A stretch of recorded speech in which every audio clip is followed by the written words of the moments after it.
this offseason, so that could be part of it. But we mentioned not starting the season with J Dub last week, and here they are, not really affected at all. 17-1. I mean, just early thoughts on the Thunder here, Jake. They're just that good, right? I mean, uh, when do we start talking about the potential of them breaking the Warriors' 73 win record and getting to 74, maybe even 75 wins? Because we're already damn near a quarter of the way through the season. They have one loss. You mentioned they no J Dub yet at all. Like just the fact that all these guys just keep stepping up for them. They were my finals pick before the year. So I'm not saying I'm like surprised that they're doing well. Like obviously everyone expected them to be back in the position that they were in last year, going to be one of the best teams in the NBA this year and for years coming. But man, it's just it looks effortless sometimes on some nights for them where if one guy goes down or like one guy is having a rough game, they can just plug somebody else in to just get 16 off the bench and play strong defense and everything else. And SGA is just a he's just a weapon, man. Like he's just so smart. That's the thing. I feel like and I do this too because it's fun to make fun of him for it. Like we call him out for the foul baiting, we make fun of him for the foul baiting, all that stuff. But his basketball IQ is just like that's the part of the reason he's able to do it is he's just the one of, if not, probably not smarter than Jokic or LeBron or like those guys, but like Doncic, SGA, like all these guys, like the reason they can attack so well against these teams is just they're so smart, knowing all the angles, knowing all the intricacies of these defenses, and he's a master at this. He's only going to get better at it, and he has a perfect team around him to do so. They really are like if you were building a modern day wagon of an NBA team, they are just the perfect blueprint for it. And it's going to be an impossible blueprint to follow because Sam Presti's a genius. The way he's been able to accumulate these draft picks, the way he's been able to build this team through the draft and a lot of so many homegrown guys that they have. It's just something to marvel at because I didn't think we would see a team like this in the modern age, honestly, of a team like. And I know that they traded for SGA. Like obviously he wasn't like their own draft pick, but he was someone that when he got traded for, no one was expecting him to be this. Like people expected him to be a Mm-hmm. good player, right? But no one expected him to be an MVP level player. The amount of homegrown guys that they have, having the Clippers pick this year that could be a top 10 pick as the Clippers sit here at like 5-12, I think, on the year. It's it's just amazing to see what this organization is like, where they're set up for this year and for the years beyond. But I really think like we got to start thinking about 74 wins sooner than Yeah. later. Yeah. And like, you give the nod to Presti, who I think, deserves most of the credit for assembling this team, one. But then, like, we got to start talking about Mark Dagnall at some point, too, because even like I think this year, the start of this season is where Mark really deserves the credit because we talk about it. I mean, I went through this last year with the Celtics. Like I was kind of just brushing off the like, oh, year after a championship slump, like sure, teams let down their guard a little bit or they're worn out to start the next year. Like that is a very real thing, especially in the NBA. And the fact that the OKC Thunder have just shown no signs of slowing down without their second best player, that's when you got to start to credit the head coach. Just lineups, coaching decisions throughout the games, all those different types of thing on a night in night out basis. So, I mean, just from the ground up, they have a outstanding organization. Obviously, the point where Presti was able to get them now, it stems off having three MVPs on the same team and then kind of being able to work with all those guys departing and what you got back. Um, but when you talk about the SGA trade, it did make me think back to like what that trade was, and of course there was a bunch of other pieces in the deal, but it's crazy to think that they did all that to bring in a guy like Paul George at the time, the Thunder, um, or excuse me, to get rid of a guy like Paul George, who was an MVP candidate on the Thunder, and obviously, who can forget Paul George's Indiana days? But it's crazy to think that like that was the bulk player in the deal for SGA.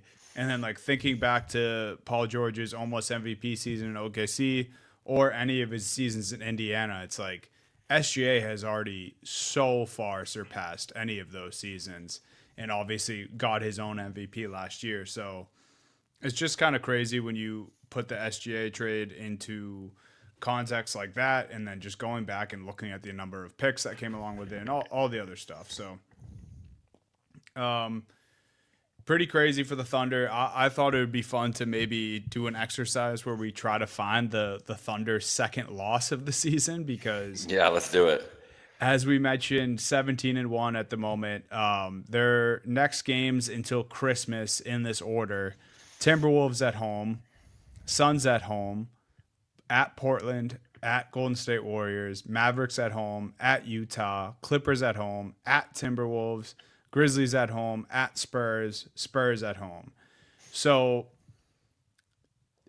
I'm thinking, I mean, it's very possible they get to Christmas not having lost the second game. Yeah. But the games where I think it could happen in here are at Warriors. So 4 games from now at Warriors. Or it might take until the at San Antonio 2 days before Christmas.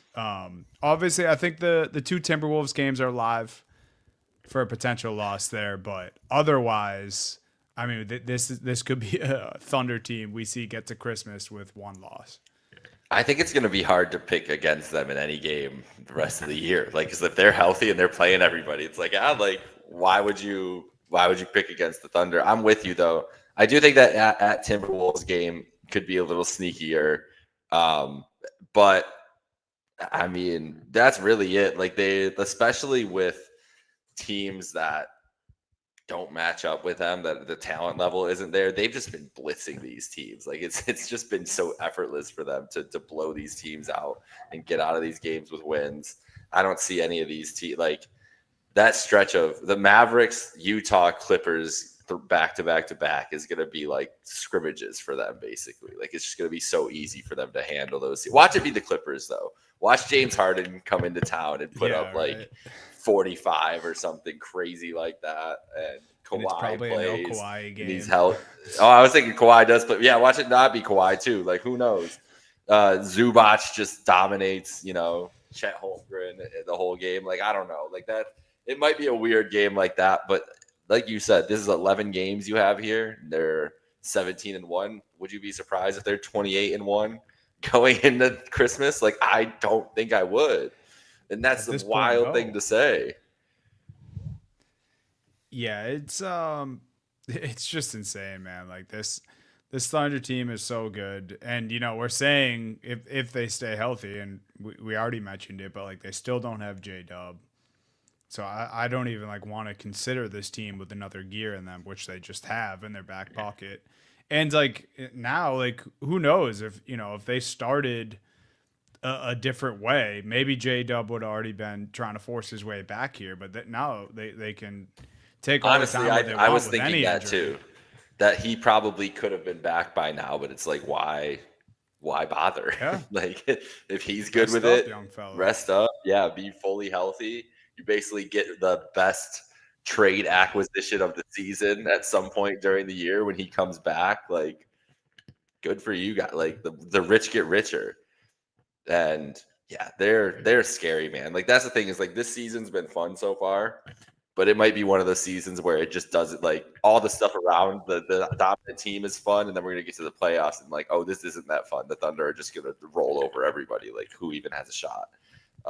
That's when you look at the rest of the teams around the league, like right now, the Detroit won 13 in a row. They're 14-2. We talked a lot about them last week. Put them up in a game against the Thunder, a series against the Thunder, man. Like that would be terrifying. And maybe I'm underselling Detroit, but I would be terrified for Detroit in that series, no matter what.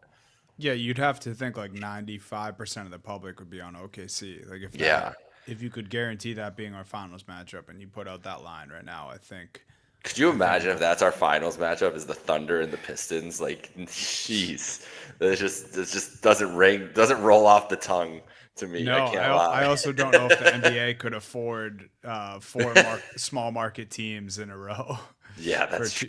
the past two championships. Well, I guess three, but if the OKC repeats, but um, yeah, it's an interesting world in the NBA right now. I mean, you heard Simmons and Zach Lowe talk about it the other day. Like they think there's a Nuggets, Thunder, and then like a tier drop off for the rest of the league. They were starting to put the Rockets in that conversation as well, which I think is fair. The Rockets have been playing great as well, but it's tough to put anyone in the same conversation as the Thunder right now because I think with the Nuggets, which I agree they would be my second best team in the West right now.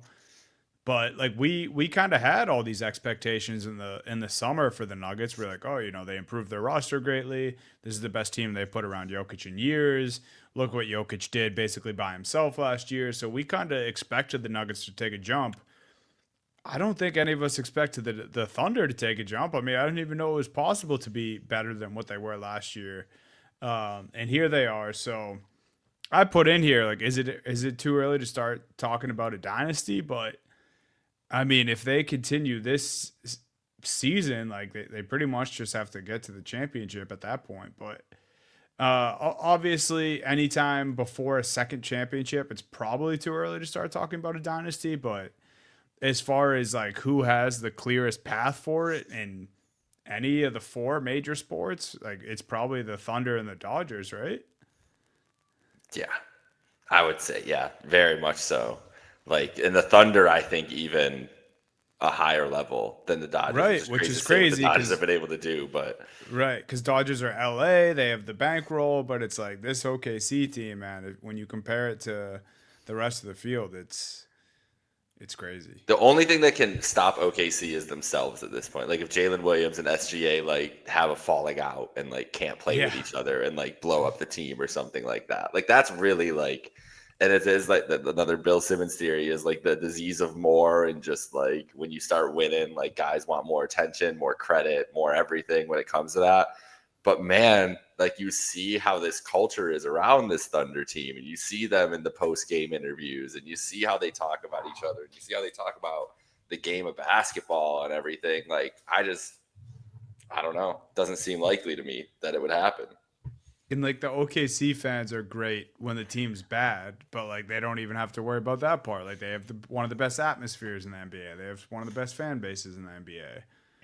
So, I mean, just truly, truly the definition of checking all the boxes. And you can't cherry pick with these guys either because you're like, oh, well, what if Chet were to get hurt? Well, we saw what happens when Chet get hurt. Chet gets hurt because it happened for half the year last year, and Hartenstein just steps up, and they were still amazing. They were And fine. we're Yep. seeing it with J Dub now. So, only thing left on the Thunder, we kind of answered it, but I mean, Denver's obviously your biggest competitor in the West. Maybe like a healthy Spurs team, to be fair to them. Like, we haven't seen them at full strength, but I mean, the best competitor to them in the West right now has to be Denver. Yeah, I couldn't. I couldn't agree more with that. I think it's like the records are the same right now, but the way Jokic is playing, that team is built so perfectly around him that there's levels to like the Rockets and the Lakers are very good teams. I'm very impressed by them so far this year. But when we're talking about playoff series, and that's like where I try to like, you really have to wrap your head around like, okay, you could beat a team any night. Like the Rockets and the Lakers can beat a team any night, any team in the league. But 4 games in a row, like four games out of 7, can Luka do enough? Can Durant and Co do enough and be able to close against these two teams? Like, I just don't see it. We need, and you know what? We need a Thunder Nuggets Western. Like that is the series we deserve as basketball fans this year. Is the Thunder and the Nuggets in the conference finals to see what that looks like? Because, whew, man, it's that is a true clash of titans like waiting to happen that I just desperately want to see this year. Even though I would like to see obviously LeBron have a chance at the ring and these other things. Like there were some other fun subplots in there, but Nothing would be better. There's no finals matchup that can match up to that. Like Thunder Nuggets is the series of this playoffs that we need to see. So I'm with you. It's the Nuggets and the Thunder and everybody else in the Yeah. league, honestly, in my opinion. Oh yeah. No, that's kind of how I'm viewing it now. And like you mentioned, that I'm like, no disrespect to Detroit, but none of us had Detroit holding the one seed at this point of the season. So I don't think I am being disrespectful because I didn't see the Pistons being here anyway, and they're punching above their weight, which I think most people would say. But they're doing a great job. They're just no one's the Thunder right now. And I think it's better to just leave it at that. But yes, Nuggets probably would be next best competitor, and then I'm still just very much enjoying this Rockets team. So we'll see what happens there too.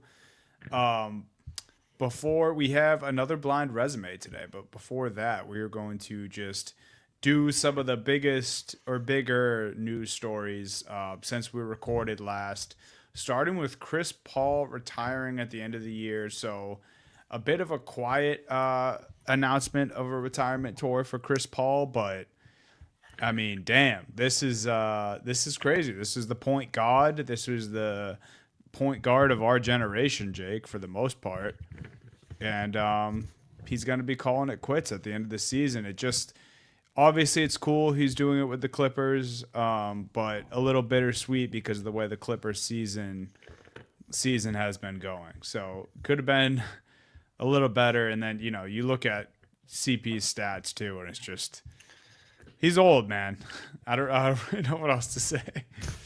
I wish he would have stayed in San Antonio this year, honestly. I wish they would have Yeah. found a way to just keep him there, see him with the young guns, like being a mentor on the bench, not even playing that much. And that's probably the thing, is he probably thought he could play a little more in LA and still wanted a chance to be out there and do it a little bit. But it is kind of crazy that he's going to do this quietly. Definitely one of the best points. That's what I was wondering about when I wanted to bring this up too, was like, when you think about Paul, like at this point, like where do you put him in your like list? Not like a hierarchy. Like I don't need him like I have him ranked 12th of all the players I've watched, like anything like that. But like, what do you think of him and his standing among like the NBA greats that you've seen in your life? Because I think that it's an interesting conversation to have. Like clearly the talent and the production was always there, but the playoff mishaps are there too.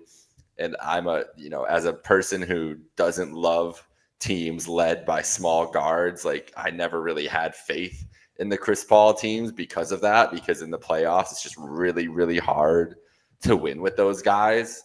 And he did have a factor of him that, let's just be honest, like there was a bit of a lack of a clutch factor, a lack of a killer instinct when it came down to some of those moments too. And so I think a lot of my remembrance of Chris Paul will be remembering of him as one of the greatest point guards of all time, but a guy who probably would have been better off if he was a second fiddle on a lot of these teams rather than leading the teams. Yeah, I mean, I think you nailed that, dude. Like I really do. It's funny. I just had to pull up his career stats because on his career, he's still even with having these, the last starting with Golden State, the last 3 years, he was at 9.2 points per game, then 8.8 with San Antonio, down to 2.5 this year. Assist numbers in those same years: 6.8 that first year in Golden State, 7.4 with San Antonio, 3.8, and he's still able to average on his career 17 and 9 for points and assists. So, I think you nailed like the specific type of player he is, but I do think it's fair to still hold him in like that one of the best point guards of all time, because he just truly embodied like what a point guard is. And yeah, it called for more scoring early in his career. Like, I mean, he has multiple seasons where he was a 20 and 11 guy, which is just unbelievable. Absurd. And he kind of played through the times where we saw, point guards kind of being everything for certain teams, and then to playing into this point of his career where on most teams it's a little bit of positionless basketball and the point guard doesn't really exist anymore. So It's almost like he played at the best time, and then the back half of his career is like not really the best time for a guy like Chris Paul to be playing. But I think that's my very long short answer. There is I think he can still be regarded with the great point guards, but never got that ring to much chagrin for Ryan Russillo, but just not really as much of a winner as some of the other greats. But as far as the point guard position, not many guys you can put above him either. Yeah, well said. Any favorite memories? Because I do have a favorite Chris Paul story, but What's your see the thing is like with Chris Paul too, like now at this point I just think about a lot of memed memories of Chris Paul more than anything else, which is too bad because he's obviously a great player, but we're just we live in this internet age. I'm a too online human being as it is. Like the one thing I just think of when I hear Chris Paul's name is Chris Paul, hits a three to cut the lead to 38. yeah, I think of Kanye tweeting about Chris Paul. I just think about a lot. I think a lot about Chris Paul alternate activities than him on the court specifically, unfortunately. yeah. So it's funny because I was gonna say like we also had this insane Cliff Paul era with all the State Farm commercials and That's like right. he was larger than life at that point to the point where like in commercials people like were like people who didn't follow the NBA closely were contemplating if he had an actual twin brother because of the ultimate fame he had with his endorsements. But my favorite is actually before he entered the NBA, but I didn't find out the story until he was in the NBA. But it's still the grandfather story for me. Um, Yeah. if for those who don't know, in high school, his senior year, I think it was like 5 days before he committed to Wake Forest. It was right around the time that he committed to Wake Forest. His grandfather was murdered at the age of 61 by five teens. And, a week or two past then, he had his first game as a senior. He had 61. He got an and one to get to 61 points, which is the age that his grandfather passed away at. Like I mentioned, steps up to the free throw line, purposefully airballs the free throw, super bad. Coach takes him out immediately. Like there's footage of this. It's like a super heartfelt moment. All the emotions. He finally like lets everything out. Hugs his father on the sideline. Doesn't go back in. He was also 7 points away, I think, from either a state or a school record. So easily could have stayed in and, done stuff for himself. I remember this being an anecdote in 2K. I remember, real Yep. broadcasters talking about it. So just something that stuck with me. Pretty cool Chris Paul story, just like family emotion wise.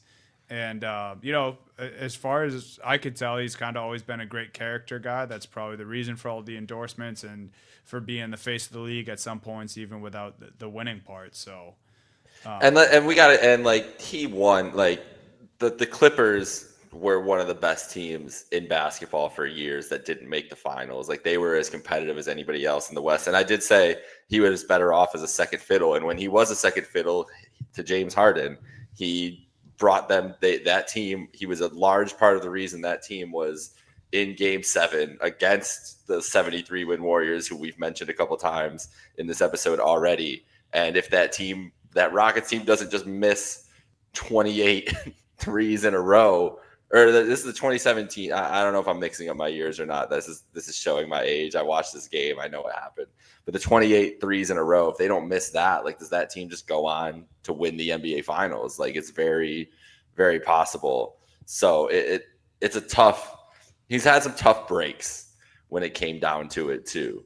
And he's been right at the precipice there, and again, a couple different ways. But a great career, man. And honestly, dude's probably gonna be a head coach in the league.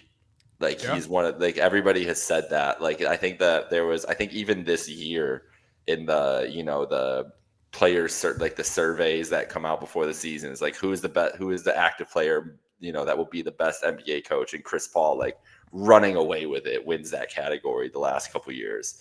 So he still has a chance to get that ring. Might just be as a head coach in his career, but clearly one of the brightest basketball minds the league's ever seen.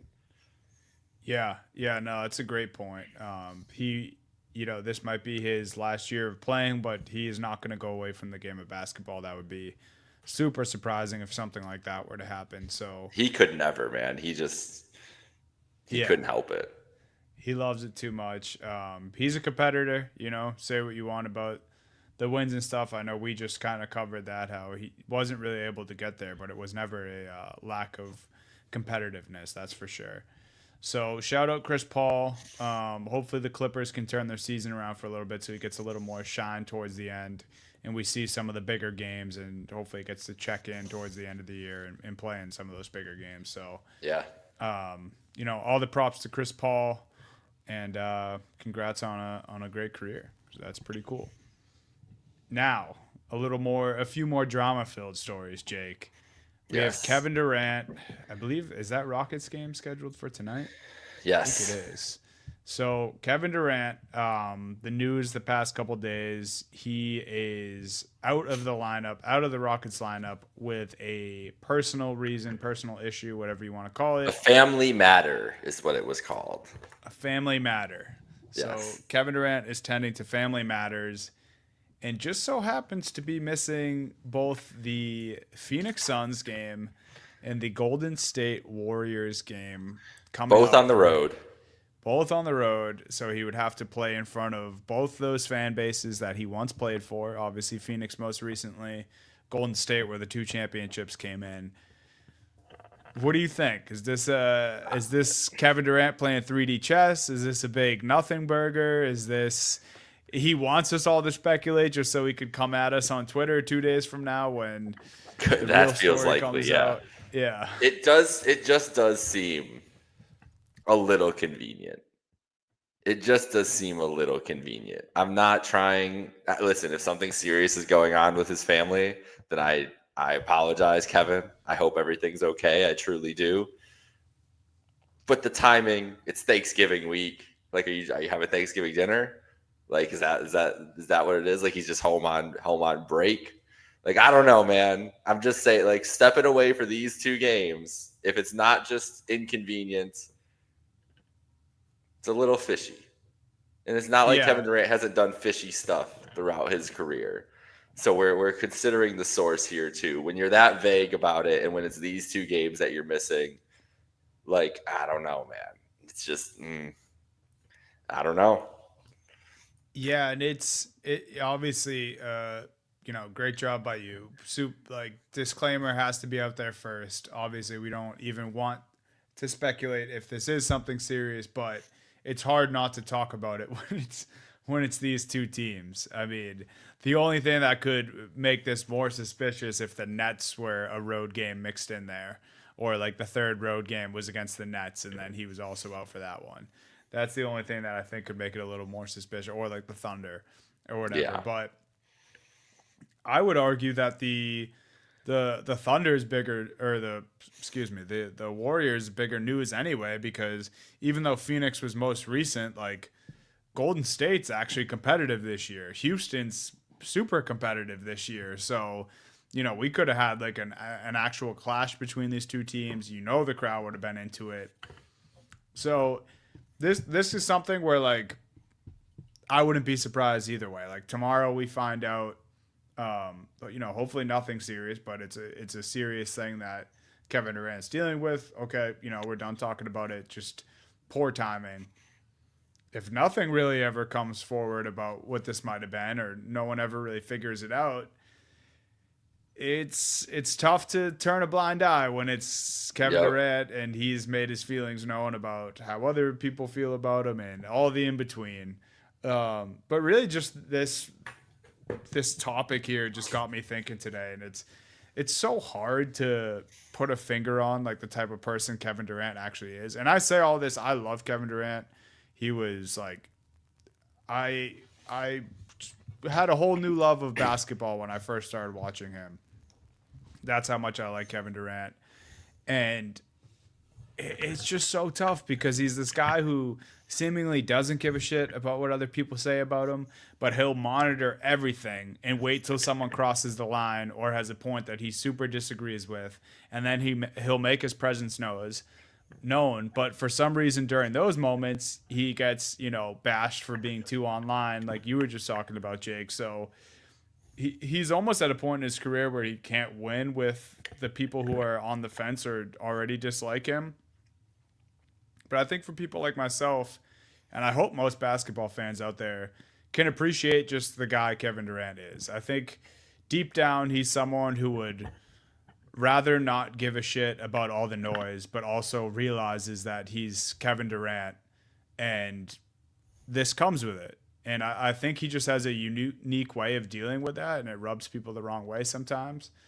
All that to say, I would not be surprised if KD intentionally ducked these games, but I am hoping that it's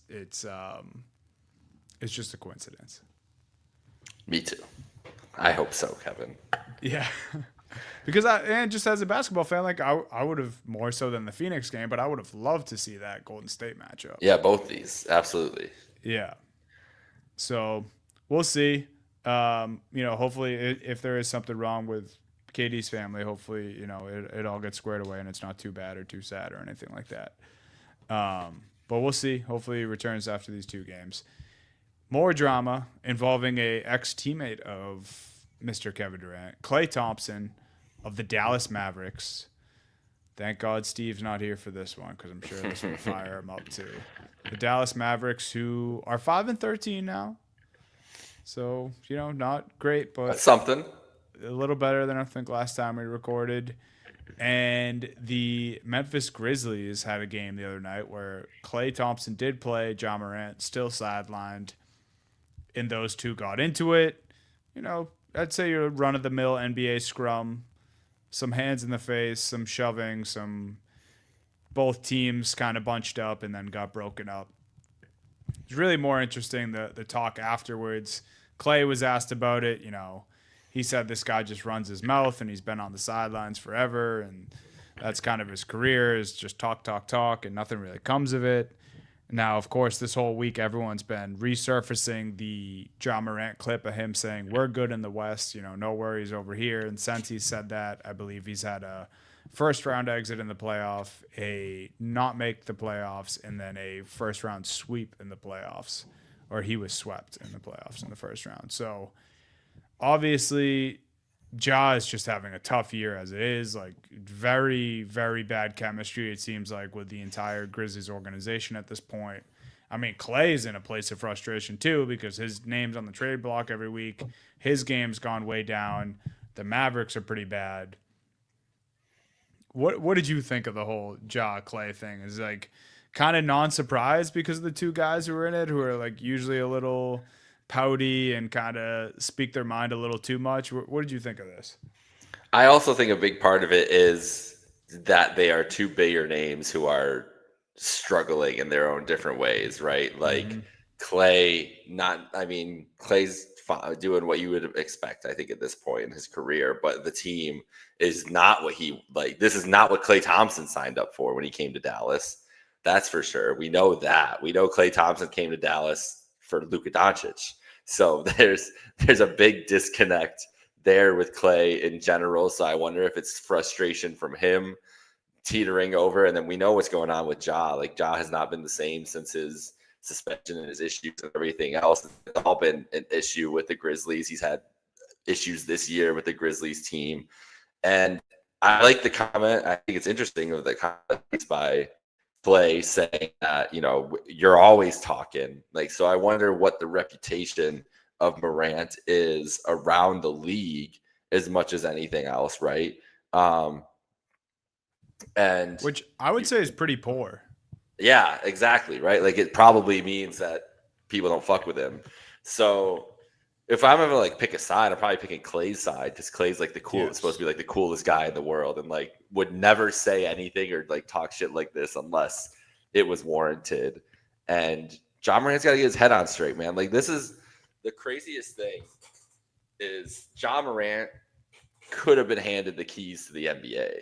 Like could have been the face of this whole thing. Like a couple years ago, if you would have said like Ja Morant is the next big superstar in the league, like I don't think people were doubting that for a second. Like it was all right there in front of him. I think there was like a chunk of the NBA that was hoping that was the case. Yeah, that too. And it's just been a series of missteps and misfortune that has led him to this. And a lot of it is self inflicted.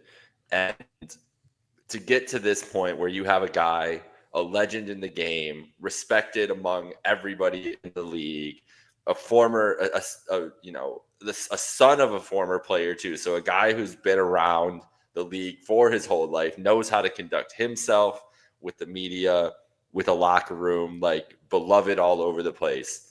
Coming out and saying this to you, like you hear like NBA players say this all the time, right? Like it's just a big fraternity. Like it's one of the most. There's only Yep. 450 of them in the world at any given time. There's only They so all many played throughout against NBA each other history. growing up and all Yep, that stuff. everything. So like to hear this in public from a guy like Clay, who is now like unk status in the league, like for Yeah. lack of a better word, but like a guy that a lot of these young guys have watched growing up and look up to and emulate after, especially the way he carries himself.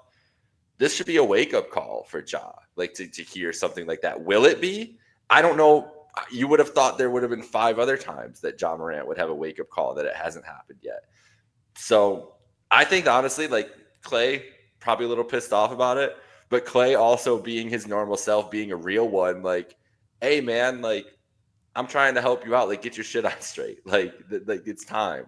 So if you make Clay Thompson this upset, like I feel like you got to look inward and be like, I'm doing something wrong because this is just a guy who is the most relaxed, normal, like beloved guy in the league, and for him to be fiery with you while you're on the bench talking shit is pretty crazy. Yeah, and I'm glad you had the answer that you did because that's a lot of what I took out of it too is like, wow, this like I don't know if you just read the quotes or I watched the post game with Clay like in the locker room getting asked about it. And I think like him answering in the video because I think if you just took the quote cards, it might have seemed like Clay was shitting on Ja, which I think he was making a point like, He was respect definitely your mad. Like, yes. But my point is like I think he could have gone the route of like, dude, I'm a four-time champ. You're a nobody as far as I'm concerned, and like still in an elaborate way was able to get those points across. But like you mentioned, like he almost kind of offered him some advice in the same breath, which he definitely didn't have to do. I mean, Ja was just in his face, 30 minutes before that, and yeah, here he is, composed enough to not trash the guy too much, call the situation for what it is. He called a spade, basically, and didn't trash him too much. So I think you can respect Clay's approach here. And even myself, like I was a huge Clay guy. I mean, I still really like Clay and his game and everything he's done for the league. But I will say, I'm not ashamed to admit this. After the 22 finals, like my affection towards Clay Thompson and my like of him as a basketball player soured a bit just between the rivalry that took place in those finals, and that's part of sports. Like I don't dislike the guy, but my thoughts of the player went down a little bit. But that's sports. But like this is kind of who Clay is, and yep. he would have earned his right to talk more shit if he had wanted to, but he refrained and almost offered some advice in the video. So pretty crazy. And more so, I say crazy because you mentioned it too. Like you would have thought that Ja already would have had his eye-opening moment, his turn his life around moment, his turn his career around moment, and he's had multiple chances of that too. I would have thought that the big suspension would have done it for him. And maybe there's stuff behind closed doors that Ja Morant isn't getting the fairest, bid with the Grizzlies. Like maybe there has been some mistreatment there from the organization, but regardless, he could have done a lot better too. Um, if you were to guess, which of these two players do you think gets moved first? Mm. Man, that is a wow. That's a tough question. Right? Because I think going Who into the season, I wants? would. Who's taking on John Morant right now? Like Mm. realistically, like It would have who to be is someone that's bad, I would think. some like, but even a bad team, like, do you want to bring in John Morant and like you're now the John Morant team? Like, is it Hmm. worth it to even do that with him at this point? So, because like say the Nets, like, would the Nets like want to give their keys to the franchise to have John Morant and Michael Porter Jr. like running around chucking up shots? Like, I wouldn't want to. I wouldn't want any part of that. So for all the off court shit, I think that's what every team surface level is thinking. Like I'm sure they bring in the I'm sure like any PR group of any NBA team that like catches wind of their team possibly thinking about John Morant is like having a mini meltdown, even considering having to deal with that. But I actually like the example you brought up. Like I think the Nets might be a perfect team to do that because Yeah, it's like looking inward at the Nets. It's like, what are you guys actually doing over there? So like like John Morant could be a flyer to fucking fill seats for a few years for the Brooklyn Nets yeah, that's fair. because what other direction are they going? And you're not trying to build a team around MPJ, and if you are, I would say stop immediately. Yeah, please don't. Like and then like you just have guys like Cam Thomas who probably won't be a Brooklyn Net for life. Nick Claxton, I mean that guy's gonna get paid somewhere else or traded for pretty soon, I would imagine. So like there is teams like that where I think maybe you do it just to be a little more relevant. I mean, maybe it's a Washington Wizards for the same reason. And then you start to think about other teams who actually could use a point guard. I know people keep wanting to throw out that Memphis Atlanta swap for Trey Ja. I mean, as the days go on here, I would have to think that Atlanta is less and less interested in that. But then again, Trey Young hasn't been playing like this whole time too. So Yeah. it's weird. I don't think there's definitely not like a perfect situation where it's like, oh, John Morant needs to end up on that team. I do Which is think. Go ahead. no, I was just gonna say, which is why I would probably say Clay gets moved first, just because I think it's an easier, lower scale move for a team to make, and like contenders are gonna be interested in Clay, and then bad teams could also potentially be interested in Clay just for the contract, just to make that work elsewhere or dead money or however they want to use it. So I think it's just easier to move Clay. So Yeah. my guess would be him. But what else did you have? No, I was gonna. I agree with you completely. I think Clay. I do think Clay is just an easier move to make in the season too, right? Like you're not. You're not.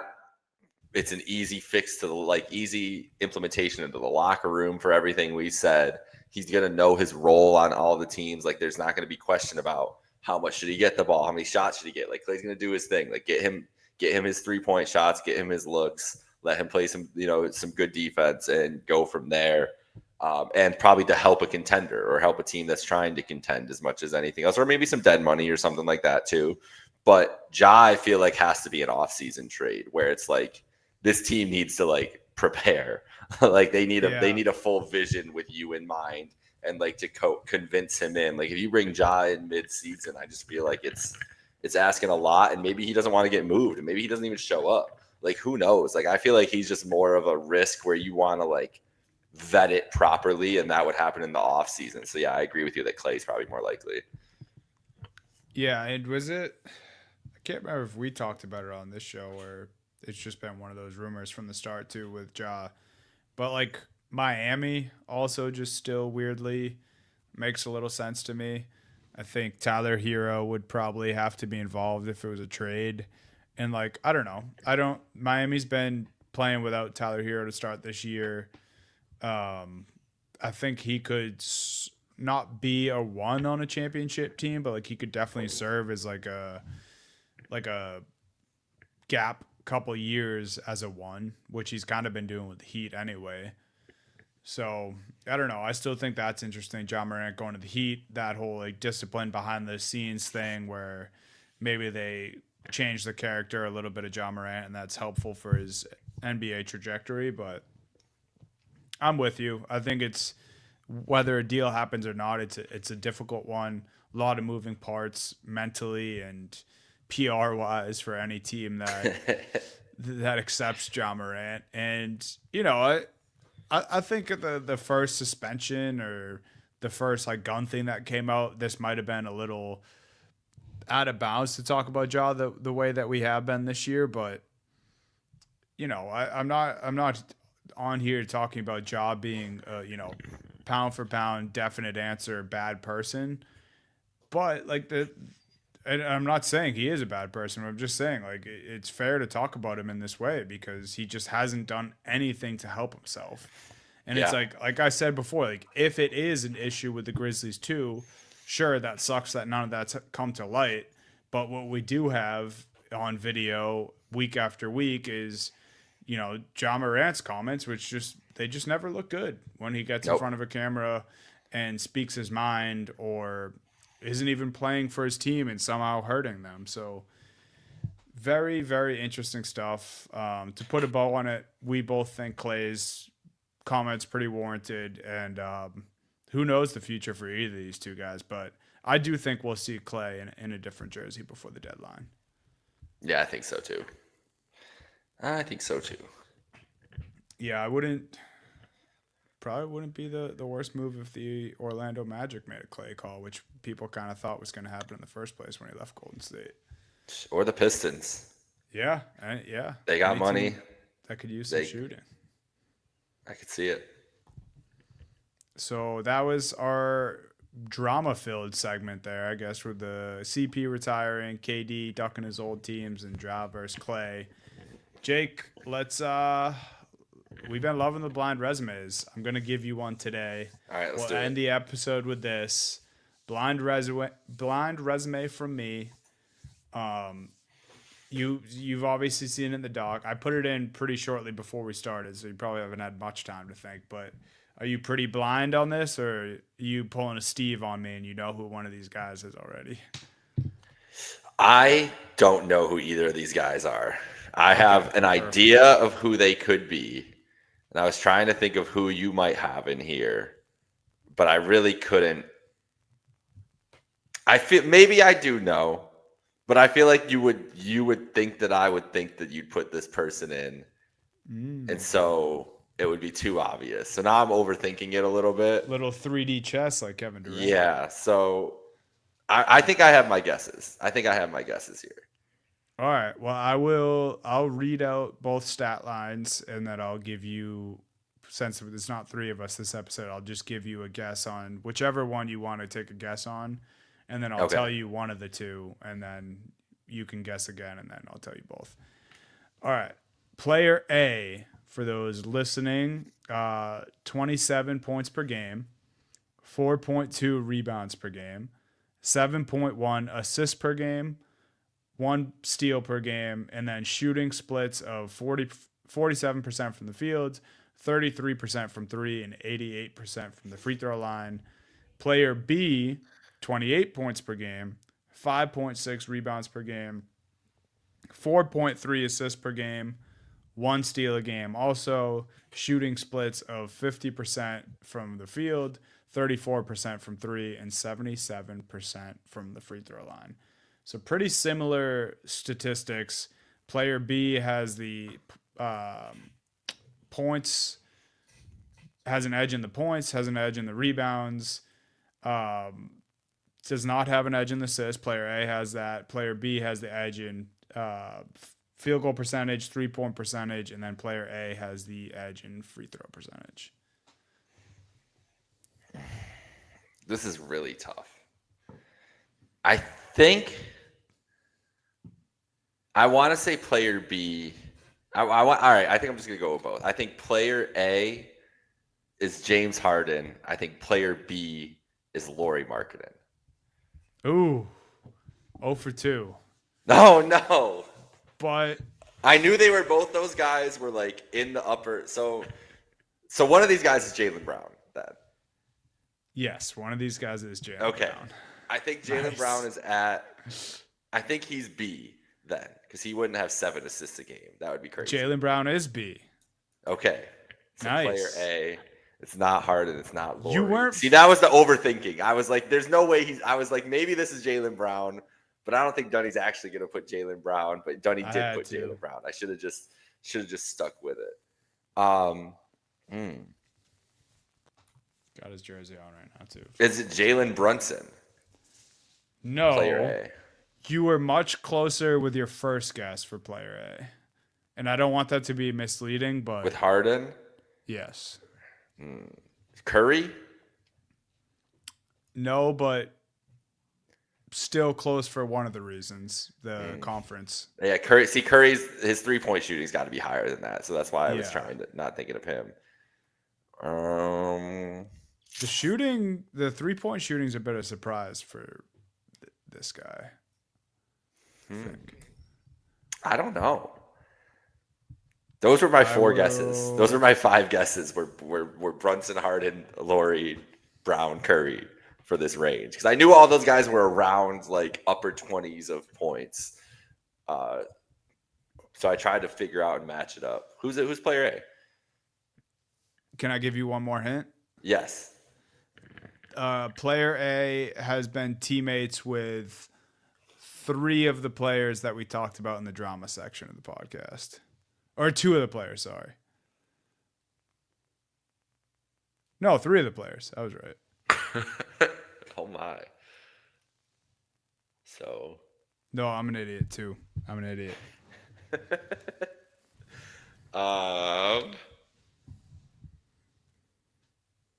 Is it no?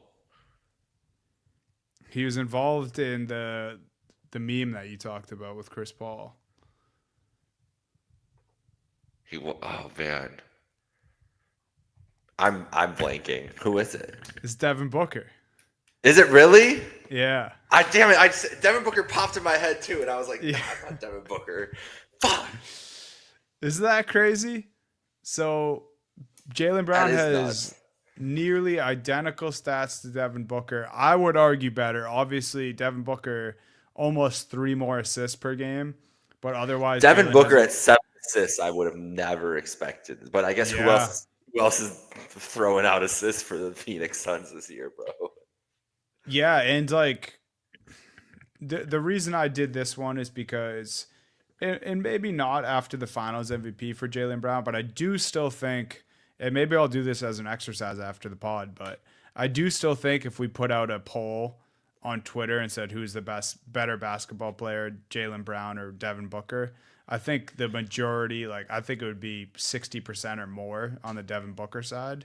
Yeah. And I just wanted to do a little, obviously still very early in the season, but a little look through the lens of both these guys being legit number one on their team to start the year, because obviously this is a new thing for Jalen Brown. Devin Booker, this isn't quite necessarily a new thing, but it is in the sense where playing the last couple of years with Kevin Durant and then going to this and having to be the one, both don't really have the best supporting cast. Obviously, I don't think Devin Booker has a player quite like Derek White on his team, but still think both pretty comparable supporting casts. And Jalen having the edge in the shooting splits other than free throws, and then having the edge everywhere else except for assists, I thought was pretty interesting. Yeah, man. Good for Jalen. He's really balling out. Yeah, and like the 28 a 50% game shooting too. Yeah, 28 a game on 50% shooting, like with a number one, usually a number one who shoots a lot of threes like JB does, like you'd consider the percentage would be like around a 47 like Devin Booker has, but able to keep that 50% mark. Good It's one. really, it's mostly because of the mid-range, which both of these guys excel at. So just wanted to shine a little light on my guy JB there. And I should have known. I should have stuck with my gut of Dunny. Dunny. I know Dunny. I know who he wants to pick, but I overthought it because we talked about it last week. I'm like, well, maybe he's giving me a 1-2 here and trying to switch it up. Nope. Just run the ball, Jake. Just run the ball. Yeah. But yeah, that was the blind resume of this week. I had to do it. I knew. I'm trying to think. I don't think I've done any other Celtics ones for my blind resumes. I think Steve might have done a Celtic. Stevie Boston. He should have been here for this. I know. He was excited to hear it for sure. Yeah. I know he was. Amazing. Do you know that my Cavs are playing basically a G League roster tonight? You want to hear who's out for the Cavs tonight in a big matchup against the Raptors for the top of the Eastern Conference? No Ooh. Jared Allen, no Darius Garland, no Dean Wade, no DeAndre Hunter, no Sam Merrill. Max Strus has been out. No Craig Porter. Oh my god, dude. Who the hell are you I just guys had to throwing out there? I just had to Alonzo share that. G? Alonzo G, yeah. Zerdunas Ilgauskas got a jersey tonight. He's going to be on the bench cheering the boys on. It's a tough look. I just needed to share that with you because I looked at this list That's pretty we unbelievable. were on the pod, and I was like, wow. I knew How the Cavs were banged up. I didn't know it was like that though. I really think they are kind of just last year they went all out, played everybody most of these games, and not big minutes, but they didn't rest a lot of guys. I think they're encouraging, hey, you have a stub toe, you're out for a week. Like Yeah. that's kind of what we're doing here now. Yeah, Crazy and times. it's weird too because it's almost like part of the NBA at this point is like finessing without colluding. Yeah. Just because of the It load is kind of a management era. shame because like I go to watch, I don't keep up with all the injuries going into every game when I turn on my TV or my iPad at night to turn on a couple games and tune in. And there's always someone that's just out. And I'm like, well, that if I would have known that, that materially changed what this game looked like, if Tyler Hero is out for weeks and things like not I know that Tyler Hero was out, but just like whatever, like looking at these rosters, there's like always like the second or third or fourth guy is out. And you're like, yeah, that's gonna matter in this game, whether people like to admit it or not. And it's crazy how people form their narratives off of teams that are like incomplete right now. Like that we're so early in the season. Like that's the thing, is it's such a marathon, the NBA We love to season. do it. We Yeah, can't but we help we can't help ourselves. it. Exactly. Like same thing with the Pistons. Like, yeah, cool. Pistons, you're 13-1, but maybe nobody else in the East is playing. Like the Pistons and Raptors are the two top seeds in the East right now.